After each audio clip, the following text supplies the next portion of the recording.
Hi guys, this is the Audiofool, and for today, we're going to review the Peachtree Audio Nova 300.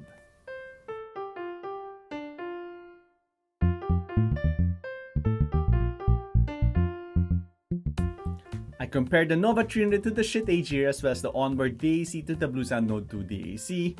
And what I like the most about the Nova 300 is that there's lots of power on tap, 300 watts, so you're basically prepared for any size room with any speakers that you may have. It's almost an all-in-one, having a decent DAC and decent phono stage, plus an extra RCA to boot. It also looks quite nice and in my home has WAF certification. And finally, it sounds quite fantastic, very controlled yet still quite engaging. What I don't like about the Nova 300 is that it could do with a little bit more excitement, although that is subjective and it's already more engaging than most of the other amps I've heard. It could also do with a little bit more microdynamics, a little bit more overtones, but again, that is subjective, and if you don't care about those things, then it doesn't really matter. And finally, it's almost an all-in-one, but it's not, so you still need a streamer. Peachtree is supposed to have a additional add-on module that you could buy to add Wi-Fi capabilities, but I haven't seen it so far. So you still need to get that extra streamer. What I hate about the Nova 300 is that, well, I don't know what to do with all of that power. Despite only having 20 watts, I still think the Aegir sounds better than the Nova 300. And at least for my case, using the KEF LS50s, the Tecton impact monitors, and the ELAC reference DBR62s. So if that's the case, that power doesn't matter, then you could probably go for the Nova 150 or even the Nova Sky, which would complete that all-in-one, which would also be cheaper and would probably sound the same. But with 300 watts, you'd be prepared for the future. You're future-proof, so I've been audio-fooled. What an all-in-one should be if it was an all-in-one. If you're interested in hearing more details about the comparison, please keep on watching. Peachtree makes good accounting software that you may have used. But let's not confuse that with Peachtree Audio, which makes the Nova line of amplifiers. The original Deco 65 was a hybrid tube amp, but with this iteration, they dropped the tube and just went all out with Class D because, well, they probably thought they didn't need the tube anymore. To be honest, I wasn't really interested in the Nova 300 that much, but I've been receiving flack about how the Aegir only does 20 watts and wouldn't be able to drive speakers properly. I don't believe this to be true at all, and if you've heard an Eldrog 300B tube amp doing just 10 watts, you know what I mean. Anyhow, I also wanted to try out a good Class D amp, and then this tiny Nova 300 comes along my way, so perfect to find out if more power really means better sound. The Peachtree Nova is definitely powerful with 300 watts available for you should you ever need it, but also looks quite nice, albeit a bit bigger than expected for a Class D amp. Still, you have a clean, minimalist design with buttons and lights for the active inputs and a large volume knob. I didn't like the volume knob as it seems I need to spin it a lot just to get it to volume, and while there's no digital indicator, the input lights do turn blue to give you an idea of the volume. Headphone jack to round things up, and it's decent and functioning, but nothing to write home about. Then you have the case wrapped around the chassis similar to old school vintage type receivers, including vents near the back, which looks cool for me, though unnecessary at all since it doesn't get hot enough.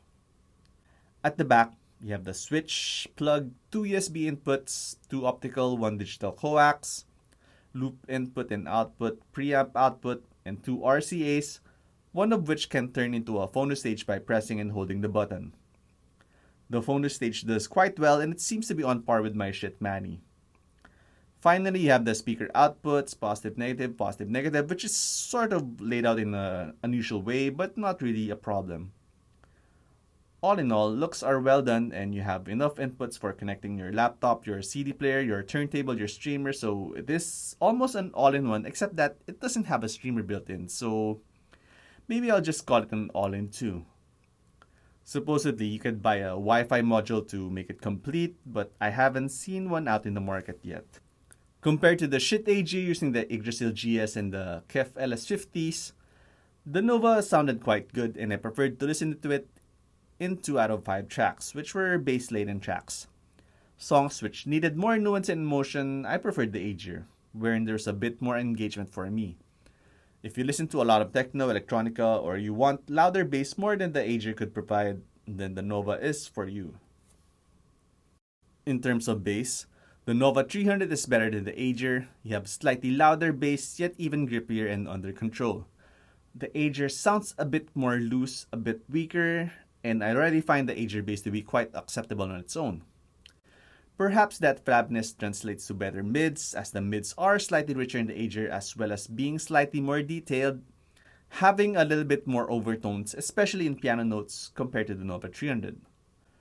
Vocals are slightly more forward in the Aegir. You can also hear slightly more striations, particularly in Nor Jones' voice where there's a bit more of a growl. There's a bit more zing in the Aegir, slightly more brilliance and sparkle, making it sound slightly more exciting for me in some passages. The Nova does roll off earlier, but it isn't too far off.